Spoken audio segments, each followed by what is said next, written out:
नमस्कार। आपका बात 25 में स्वागत है। तो बात 25 में आज एक हम महत्वपूर्ण विषय की चर्चा कर लेते हैं। ये चर्चा कई भागों में होनी आवश्यक है, क्योंकि इसके कई आयाम हैं, इसके कई कालखंड हैं।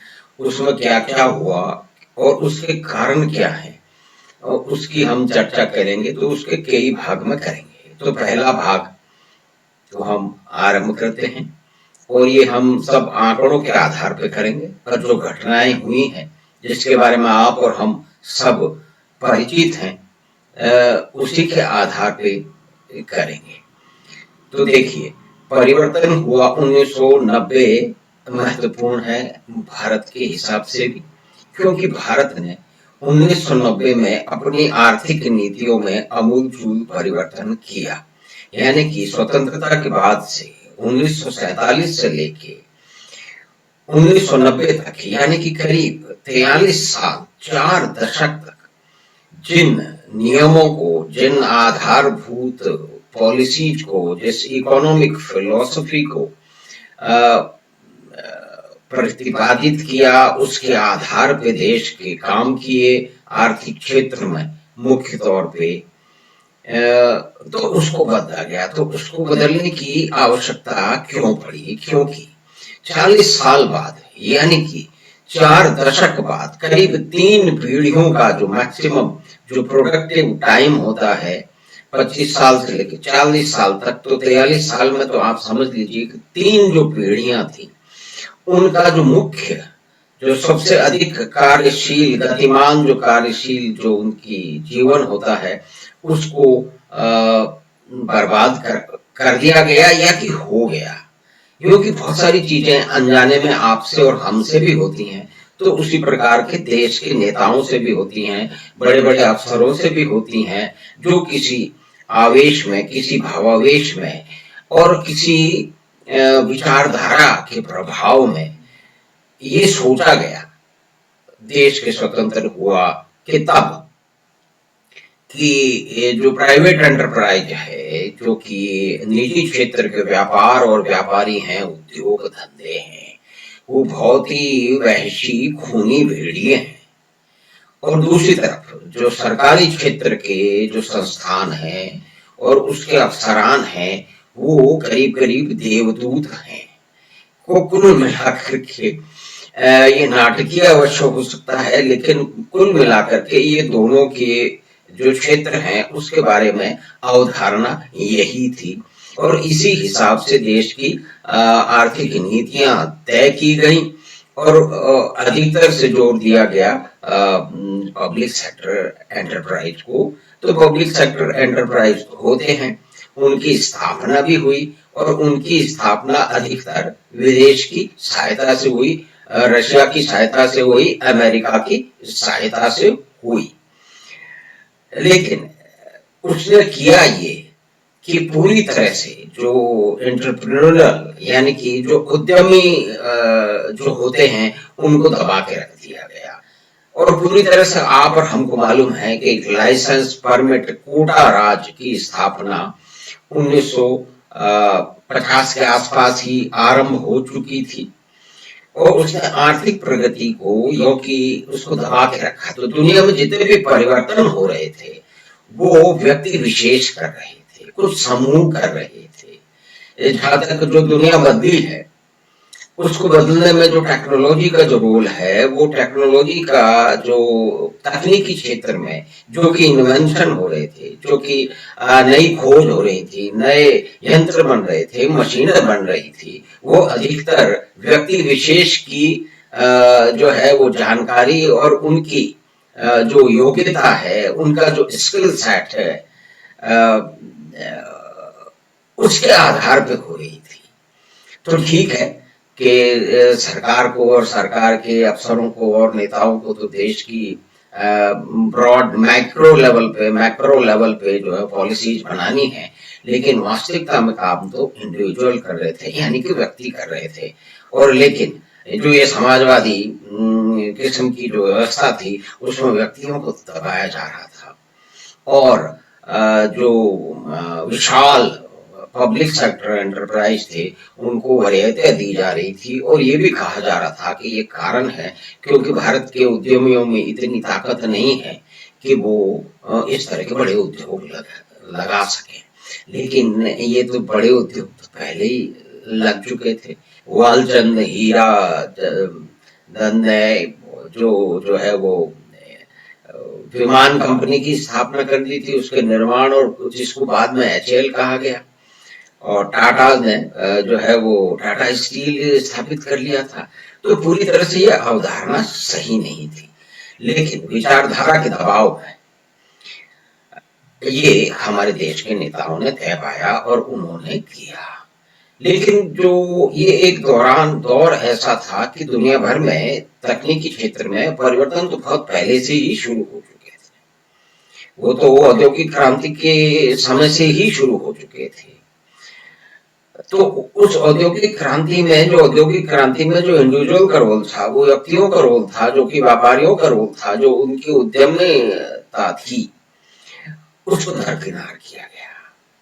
अब लंदन की जो मेट्रो रेल है, जब वो बनी उससे पहले कितने उद्यमियों की बलि उसने ले ली, क्योंकि उन्होंने अपनी समझ के हिसाब से एक व्यापारिक निर्णय लिया कि हम ये जो है वो लंदन की जो ट्यूब है, जो जमीन के अंदर जो ट्रेन चलने वाली है, उसको हम बना सकते हैं, उसके लिए हमारे पास क्षमता है। लेकिन न जाने कितने उसके अंदर शहीद हो गए, समाप्त हो गए। उन्होंने अपनी पूंजी लगा दी, अपना समय लगा दिया, लेकिन ये वो काम कर नहीं पाए। लेकिन आगे जाके धीरे धीरे परिवर्तन करके ही फिर ट्यूब बनी और फिर दुनिया भर में बननी शुरू हो गई। तो इन कहानियों को शायद कोई देख नहीं रहा था, कोई समझ नहीं रहा था। लेकिन चलिए, ये दौर वो था जिसके अंदर भारत से IBM को भगा दिया गया। श्री जॉर्ज फर्नांडिस जाने माने समाजवादी नेता थे, उन्होंने कोको कोला को भगा दिया। तो चलिए, कोको कोला की तो बात छोड़ दीजिए, उसकी आवश्यकता है या नहीं है, ये एक गूढ़ प्रश्न है। ये आजकल विदेशों में भी चल रहा है और हमारे देश में भी चल रहा है। लेकिन IBM को भगा दिया गया। तो IBM को भगाने के पीछे उनका तो कोई जो मूलभूत कारण तो यही था कि ये विदेशी साम्राज्यवादी हैं और हमें हमारा शोषण कर रहे हैं, तो हम इनको भगा देते हैं। लेकिन उससे नुकसान हुआ अल्टीमेटली। और 1990 में जाकर के यही जो नियम कायदे कानून थे, ये जो विचारधारा के दबाव थे, इनको नरसिम्हा राव जो प्रधानमंत्री थे और श्रीमान मनमोहन सिंह वित्त मंत्री थे, उस दौरान में इसमें आमूल परिवर्तन किया गया। लेकिन जो परिवर्तन के विरोधी हैं, जो समाजवादी हैं या कि जो वामपंथी हैं, उन्होंने सड़कों पे लेट लेट करके इसका विरोध किया। उन्होंने किस चीज का विरोध नहीं किया? ये जिन लोगों ने इन अवधारणाओं को चलाया, देश की 3 पीढ़ियों के मुख्य कार्यकाल को बर्बाद किया, उसमें मुख्य तौर पे समाजवादी वामपंथी विचारधारा से ओतप्रोत ही तो लोग थे और उन्हीं का प्रभाव हमारे नेताओं पे था। तो इन्होंने तो कंप्यूटर का विरोध किया, हर परिवर्तन का विरोध किया। इन्होंने मोबाइल फोन के आने का विरोध किया, इन्होंने रंगीन टेलीविजन का विरोध किया। उन्होंने कहा ब्लैक एंड व्हाइट बिल्कुल सही है, रंगीन से क्या हो जाएगा, लेकिन जो नेचर है, जो हम लोग देखते हैं, वो तो हम रंगों के साथ ही देखते हैं। तो देखिए, इस तरह के हर परिवर्तन का इन्होंने विरोध किया। और फिर टेलीफोन के जो लिबरलाइजेशन हुआ, उसका भी उन्होंने विरोध किया। तो ये विरोध धर्मी जो लोग हैं, इनकी शक्ति इस देश में बहुत है। लेकिन ये सिर्फ भारत की बात नहीं है, सारी दुनिया में। क्योंकि ये नियम कायदे कानून, जो समाजवादी जो अवधारणाएं हैं, जो आर्थिक नीतियां हैं, जो कि राजनीतिक परिदृश्य है, ये मुख्य तौर पे इसी दौरान पिछले 1950 के आसपास से या कि पहले भी 3 देशों में इसका प्रयोग किया गया। उसमें इंग्लैंड है। इंग्लैंड तो वामपंथ को पोषने वाली धरती है। अगर श्रीमान एंगल्स जो है वो अपने चेक नहीं भेजते, तो महामना मार्क्स जो है वो कैसे दास कैपिटल लिखते। तो वामपंथी नीतियों को और वामपंथी विचारधारा को आगे बढ़ाने में, उसको मजबूती देने में, उसको फंड करने में इंग्लैंड का मुख्य तो रहा है। इन दोनों महानुभावों की दोस्ती और से ही ये समझा जा सकता है। तो इंग्लैंड ने भी ये समाजवादी नीतियों का उनको चलाने की कोशिश की, इजराइल ने भी की और भारत ने भी की। लेकिन आज परिस्थिति ये है कि ये तीनों देश उसको छोड़ चुके हैं और इसके अंदर जो है वो चीन का उदाहरण और भी महत्वपूर्ण है कि चीन जब तक माओ थे वो उसी तरह की उनकी वामपंथी और माओवादी नीतियों को, जिसमें सभी कुछ जो है वो पब्लिक सेक्टर करेगा, प्राइवेट सेक्टर कुछ नहीं करेगा वगैरह वगैरह, और उसमें चिड़ियाओं तक पर मार दिया गया, गौरैया तक को मार दिया गया, क्योंकि उन्होंने ये तय पाया कि ये बहुत सारा अनाज खाती है। तो ये एक पूरा अभियान चला आप देखिए, और उसमें पूरे सभी लोग इससे ये गौरैया जो हत्याओं का जो सिलसिला चीन में चला, उससे हम ये समझ सकते हैं कि एक अधिनायकवादी और तानाशाही देश में ऊपर से ऑर्डर चलता है, कारण कुछ भी हो, और नीचे के लोगों को उसका प्रतिपादन करना पड़ता है, उसको मानना पड़ता है, और वैसी ढंग तक जाकर के मानना पड़ता है। तो जो तानाशाही की बात करते हैं और आजकल कहते हैं कि देश में तानाशाही चल रही है, तो उनको तो चीन की तरफ देख लेना चाहिए, और पूरे को पूरे वामपंथी जो देश हैं जहाँ पे ये सब रही है, सैटेलाइट रहे हैं रशिया के, उसको देख लाना चाहिए, स्टालिन को देख लाना चाहिए, बेरिया को देख लाना चाहिए। लेकिन चलिए वो अलग बातें हैं। तो मुख्य बात है इकोनॉमिक चेंजेस जो आर्थिक व्यवस्था में दुनिया में बदल रहे थे, परिवर्तन लगातार हो रहे थे। भारत ने 1990 के आसपास भारत के नेताओं ने अपने कड़वे अनुभवों के आधार पर यह तय पाया कि अब हमको परिवर्तन करना है। जो मूल रूप से जिस नीतियों को और पॉलिसीज को हम चला रहे हैं उसको चलाना अब संभव नहीं है।